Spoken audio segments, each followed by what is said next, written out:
ஆமென். அவருடைய பிள்ளை என்கிறதை எத்தனை பேர் இயேசு கிறிஸ்துவை விசுவாசித்தார்களோ அத்தனை பேர்களும் தேவனுடைய பிள்ளைகள் ஆகும்படி தேவனே அவர்களுக்கு அதிகாரத்தை கொடுத்தார். ஆமென். இதை யாராவது எந்த கிரியையினாலும் செய்ய முடியாதது. உங்கள் விசுவாசத்தினால் நீங்கள் வெற்றி பெறுகிறீர்கள். ஆமென்.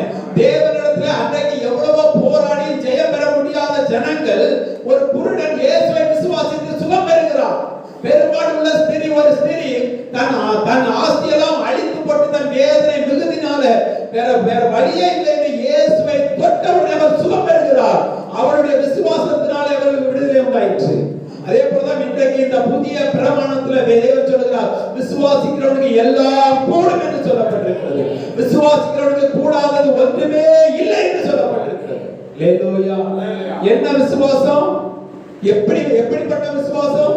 இயேசு கிறிஸ்து எனக்காக எல்லாம் செய்து முடித்திருக்கிறார். இன்றைக்கு நான் இயேசு தேவனுடைய பிள்ளை